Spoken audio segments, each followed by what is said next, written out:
तो चुपचाप बैठे हैं नहीं?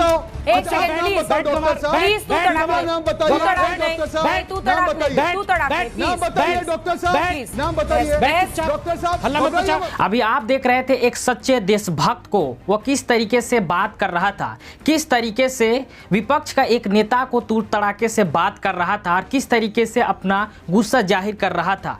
हम सब जानते हैं कि भारतीय जनता पार्टी या उसके जितने भी नेता हैं उन लोगों का ये खासियत है कि कोई उनके सामने सही चीज़ को ना रखे। अगर उनसे कोई सही सवाल कर लेता है तो फिर इसी तरीके से भड़क जाते हैं। और कुछ ऐसे ही हुआ संबित पात्रा के साथ। जो संबित पात्रा को जो है कांग्रेस पार्टी के प्रवक्ता जो है एक सवाल पूछ देते हैं कि आप तीनों कानून के बारे में बताएं, तो संबित पात्रा कुछ इसी तरीके से भड़क जाते हैं और वह तू तड़ाक पे गाली गलौज पे उतर आते हैं। ये हकीकत है भारतीय जनता पार्टी की, जो कि पूरा देश को कौन देशभक्त है और कौन देशभक्त नहीं है ये बताते फिरता है। इसके बाद एक और क्लिप है, उसे पहले आप देखिए। आप रिलायंस कंपनी को लेकर आए तो बल्ले बल्ले, और जब हम कॉन्ट्रैक्ट फार्मिंग की बात करें तो थल्ले थल्ले, तो सारा कुछ मुश्किल हो जाए। क्या घुमा रहे हैं आप? देखिए सर्जिकल एक सर, बल्ले बल्ले थल्ले थल्ले के बीच तो किसान वहाँ बैठे हुए हैं ना, सरहद पर, दिल्ली के राजधानी के बॉर्डर पर। अंजना जी, अंजना जी आपके लिए कैप्टन अमरिंदर आके सुलझा देंगे।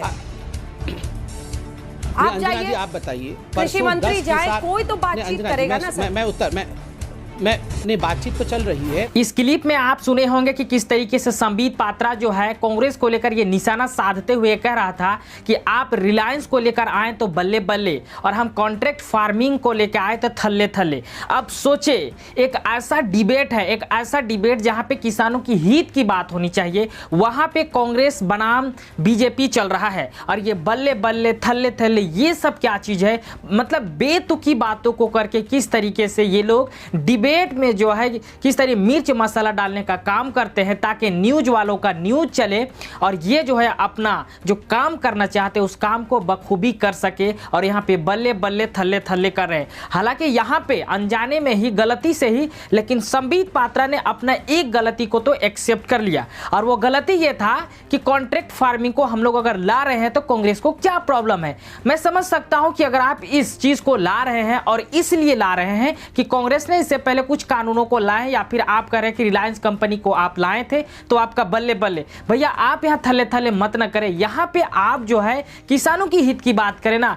आप अगर कांग्रेस से नाराज हैं और कांग्रेस की वजह से कोई ऐसे कानून को लेकर आ जाते हैं तो इससे कांग्रेस को कोई नुकसान नहीं है, बजाबते किसानों को, आम जन को इससे भारी नुकसान है। तो आप आम जन को देखें न कि कांग्रेस को। लेकिन ये बात जो है भारतीय जनता पार्टी को कौन समझाए? वो तो वही करेगा जो उसे अच्छा लगेगा या फिर उनके दोस्तों के लिए, उनके मित्र उद्योगपतियों के लिए बेहतर होगा। इसके बाद एक और फुटेज है, उसे भी पहले आप देखिए। अरे भैया, आपकी सोनिया गांधी जी से अच्छी डिग्री है, आपकी सोनिया जी और आपके राहुल जी से और आपकी दीदी से भी बहुत अच्छी डिग्री है। अरे सुनिए भैया, डॉक्टर हैं, आपकी डिग्री तो पात्रा में आऊंगी आपसे जवाब लेने। तो इसमें आप सुने होंगे कि यहाँ पे बात छिड़ जाती है डिग्री को लेकर, जिसमें संबित पात्रा काफी आक्रोश में होते हैं। वो ये कहते हैं कि मेरे पास अच्छा डिग्री है, सोनिया गांधी से, राहुल गांधी से, दीदी से, यानी ममता बनर्जी को वो कोट कर रहे हैं और वो ये कह रहे हैं कि मैं एक डॉक्टर हूँ और इसमें मुझे गर्व है, इसमें कोई शक की बात नहीं। और मेरे पास जो है राहुल गांधी, सोनिया गांधी और दीदी से अच्छा डिग्री है। तो मैं उनसे एक सवाल करना चाहता हूँ कि संबित साहब, आपको बधाई हो कि आप एक डॉक्टर हैं, आप एक एमबीबीएस है, जैसे कि आप गिना रहे हैं मैं एमबीबीएस हूं, फलाना हूं, ढीमका हूं। बहुत अच्छी बात है, आपने मेहनत की है, आपको वो डिग्री मिला। लेकिन उस डिग्री का क्या फायदा जब कोरोना चल रहा था देश में, जब बहुत सारे डॉक्टरों की, बहुत सारे मेडिकल के स्टाफों की आवश्यकता थी। उस समय आप अपने घर में दुबक के बैठे हुए थे, आपको कोरोना का डर सता रहा था। आप कैसा डॉक्टर है? एक डॉक्टर का दायित्व होता है कि सबसे पहले वो अपना मरीज का हर संभव प्रयास करके जान बचाएं। उस दौरान तो आप बैठे हुए थे अपने घर में। और आज जब यहाँ किसानों की आंदोलन की बात आ चुकी है, किसान अपने जायज डिमांड को रखने के लिए यहाँ पे आंदोलन कर रहे हैं, तो आप जो यहाँ पे आके अपना डिग्री गिना रहे हैं और वो भी कांग्रेस के सामने। तो अगर आपका कोई झगड़ा है कांग्रेस से तो आप कांग्रेस से सलटे ना। वो आप लोग जो है इस तरीके के न्यूज डिबेट्स में बैठ के किसानों का मुद्दा का बहाना बना के यहाँ पे आपसी रंजिश को क्यों दिखाने का कोशिश करते हैं? ये लोग इस तरीके से काम करते करते हैं। और संबित पात्रा को शर्म आनी चाहिए। जो संबित पात्रा डॉक्टर होने का दावा करता है, वो जब कोरोना चल रहा था, देश में महामारी चल रही थी, बहुत सारे मेडिकल स्टाफ की आवश्यकता थी, उस समय घर में दुबक के बैठा हुआ था, वो आज आके ये कहता है कि मैं MBBS हूं, मैं फलाना हूं, मैं ढीमका हूं। क्या फायदा? डॉक्टर का पहला दायित्व होता है कि वो अपने मरीज का जान बचाए, लेकिन उस समय तो आप बैठे हुए थे और आज आप बहुत ही गर्व के साथ करें डॉक्टर है, बधाई हो आप डॉक्टर हो, लेकिन वैसे डॉक्टर का क्या फायदा जिसका कोई मतलब ही नहीं बनता है। इस तरीके की ये लोग बात करते हैं। इसके बाद एक और फुटेज है, पहले आप उसे देखिए फिर हम लोग चर्चा करेंगे। तो अंजना जी ये उचित नहीं है, मैं भी बीच से चिल्ला सकता हूँ और इसके बाद मैं भी चिल्ला सकता हूँ। राहुल गांधी को तीनों कानून के नाम तक पता नहीं है और चला है यहाँ डिबेट करने राहुल गांधी। यही है राहुल गांधी की हालत। इसमें आप सुने होंगे कि जिसमें संबित पात्रा ये कह रहे हैं कि अंजना जी इन्हें चुप कराइए। पहले तो राहुल गांधी को तीनों कानून के बारे में पता ही नहीं और उनका प्रवक्ता यहाँ पे डिबेट करने के लिए आ जाते हैं। अब इसमें क्या इस चीज का मतलब है भाई कि उसको आता है या नहीं आता है, राहुल गांधी को आता है नहीं आता है, प्रधानमंत्री नरेंद्र मोदी को आता नहीं है। अगर किसी को आता ही नहीं तो फिर इस चीज को बनाने का क्या मतलब है? आप भी तो नहीं बता रहे हैं। अगर आपको आता है तो आप बता देते कि हाँ तीनों कानून का ये नाम है, इसका ये चीज है, लेकिन आप तो वो बताए नहीं। बजाते आप यहाँ पे एक अलग ही तरह के माहौल बनाने का प्रयास कर रहे हैं। जो डिबेट होता है उसमें किस तरीके से चाशनी डालने का आप काम कर रहे हैं। आप लोग तू में करते हैं, चिल्लाते हैं, एक अलग तरह से लोग आप लोगों की तरफ अट्रैक्ट होते चले जाते हैं। वो एक ब्रेकिंग न्यूज बनता है, उससे न्यूज वाले का TRP हाई होता है और जिस मुद्दे के ऊपर बात करनी चाहिए उस मुद्दे के ऊपर आप लोग बात नहीं करते हैं। अगर ये सच नहीं है, अगर मैं झूठ बोल रहा हूं तो आप लोग संजीदगी के साथ डायरेक्ट किसानों के पास जाके बात करने में आपको क्या आपत्ति है भाई? आप जो है अंजना ओम कश्यप के हल्ला बोल शो में जाते हैं, डिबेट में जाते हैं, बात करते हैं, अपनी बात को रखते हैं। क्या जब चुनाव का दौर आता है, जब वोट लेने की बात आती है, तो क्या आप उन्हीं न्यूज चैनलों में डिबेट के माध्यम से वोट मांगते हैं? आप डोर टू डोर जाते हैं। कोरोना जैसे महामारी में देश के गृह मंत्री अमित शाह हैदराबाद जाते हैं चुनाव में, और आप जो है थोड़ी दूर में आज महीनों हो गए हैं, किसान जो है अपने जायज डिमांड को लेकर बैठे हुए हैं।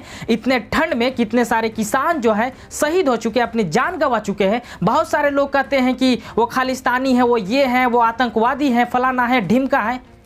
भैया सब अगर वो आतंकवादी है तो फिर आप डिबेट करके क्या दुहाई दे रहे हैं? फिर आप जो है इस तरीके का सफाई क्यों दे रहे हैं? इस बात की तो कोई जरूरत ही नहीं है ना। आतंकवादी है तो डायरेक्ट अरेस्ट करें, उनको फांसी दे, उनके ऊपर कानूनी कार्रवाई करें। लेकिन ये सिर्फ लोगों को बेवकूफ़ बनाने का काम करते हैं। ये असल सच्चाई है भारतीय जनता पार्टी की। और अगर मैं झूठ बोल रहा हूं, अगर मैं झूठा साबित हो जाता हूं, तो फिर प्रधानमंत्री नरेंद्र मोदी क्यों नहीं जाके बात करते? देश के गृह मंत्री जब हैदराबाद में चुनावी रैली को संबोधित करने के लिए जा सकते हैं इस कोरोना महामारी में, उतनी बड़ी भीड़ में जाके बात कर सकते हैं, तो किसानों के पास जाके बात करने में आपको हर्ज ही क्या है? लेकिन नहीं, अगर आप कानून बनाएं, अगर आप अपने दोस्तों से वादा किए हैं, अपने पूंजीपतियों से, धन्ना सेठों से अगर आप वादा किए हैं तो आप पूरा करेंगे। आप अपना वादा को पूरा करने के लिए जाने जाते हैं कि हाँ भाजपा यानी कि जो वादा कर दिया पूरा कर दिया। ऐसे बहुत सारे मसले, मैं उन चीज़ों के ऊपर बात नहीं करूँगा, अभी बात बहुत लंबी हो जाएगी। किस तरीके से वादे किए हैं, कोई एक ऐसा वादा जो कि भारतीय जनता पार्टी ने पूरा किया हो। अरे किसान मांग क्या रहा है? आप कह रहे हैं कि मैंने संशोधन कर दिया, किसानों की जो डिमांड्स थी मैंने उनको पूरा कर दिया। कुछ नहीं किया है सर। जिसके लिए आप उस कानून को बना रहे हैं, अगर उसे पसंद नहीं आप ख़त्म करें। MSP का गारंटी की अगर वो डिमांड कर रहे हैं और अगर आप कहते हैं कि मैं किसानों के साथ खड़ा हूं और हमेशा खड़ा रहूंगा, तो आप जो है MSP का गारंटी दे देना। आप लोग दुहाई आके देते हैं कि मैं ऐसा कैसे कर सकता हूं, कोई प्राइवेट सेक्टर को मैं इस तरीके से कैसे कर सकता हूं कि आप इतना ही रेट में खरीदो। इसका मतलब आपके अंदर जो है ये चीज़ बैठा हुआ है कि भैया अगर आप जो है सरकारी का जो भी मिल्स होता है उसमें जाएंगे तो आपको MSP का गारंटी मिल जाएगा। लेकिन उसकी सच्चाई क्या है हम सब जानते हैं। वहाँ पे जो है अफसर बैठा ही नहीं रहेगा, वो बोलेगा कल आइएगा, परसों आइएगा, तरह तरह के वो नौटंकी करेगा, ड्रामा करेगा। और सच्चाई ये है कि भाई लास्ट में किसान थक हार के प्राइवेट मिल्स में जाएगा, वहाँ पे उसको MSP का गारंटी नहीं मिलेगा। 10 रुपये का चीज़ वो 4 रुपये में खरीदेगा। किसान तो मजबूर करे तो क्या करे, मजबूरन उसे वहाँ पे बेचना पड़ेगा। यही आप चाहते हैं, जो कि आज आप बताने का प्रयास नहीं कर रहे, लेकिन लोग समझते हैं। जिस तरीके का काम आप पिछले 6 सालों से किए हैं सब कोई समझ रहा है। 2014 से पहले 13 तक आप बहुत सारे सभाओं में शामिल हो जाते थे, कोई आपको इस तरीके से बदनाम नहीं करता था कि विपक्ष लोगों को गुमराह कर रहा है। और आज जब आप सत्ता पे आ चुके हैं तो फिर आपको ये लगता है कि सारे लोग गुमराह हो चुके हैं। हद है यार, ड्रामे का भी कोई हद होता है, लेकिन उस चीज़ को भी आज भारतीय जनता पार्टी क्रॉस कर चुकी है। लेकिन आप लोगों को सजग होना पड़ेगा, आप लोगों को जागरूक होना पड़ेगा। आप लोग ये ना सोचिए किसानों की बात है, क्योंकि हम सब जानते हैं कभी नौकरी पेशा वाले लोगों को किस तरीके से अर्बन नक्सल कहा गया, तो कभी स्टूडेंट को टुकड़े टुकड़े गैंग कहा गया, तो कभी मुसलमानों को किस तरीके से एंटी सीए का प्रोटेस्ट करने पे किस तरीके से पाकिस्तानी कहा गया, मतलब हर वो चीज़ कहा गया जो कि नागवार है। और अभी किस तरीके से किसानों को भी आतंकवादी कहा गया, किस तरीके से खालिस्तानी कहा गया। ये सारे लोगों के साथ होगा, लेकिन एक के बाद एक होगा। उससे बेहतर ये है कि एक दफ़ा सारे लोग खड़े हों और इसके खिलाफ मुहिम चलाएं और सरकार को ये बताएं, सरकार को ये जताएं कि ये जो है राजशाही नहीं है, आप यहाँ पे अपनी मनमानी नहीं चला सकते। ये लोकशाही है, ये लोगों का तंत्र है, ये सरकार का तंत्र नहीं है। तो आज की इस वीडियो में बस इतना ही, फिर मिलेंगे एक नई वीडियो के साथ। जय हिंद।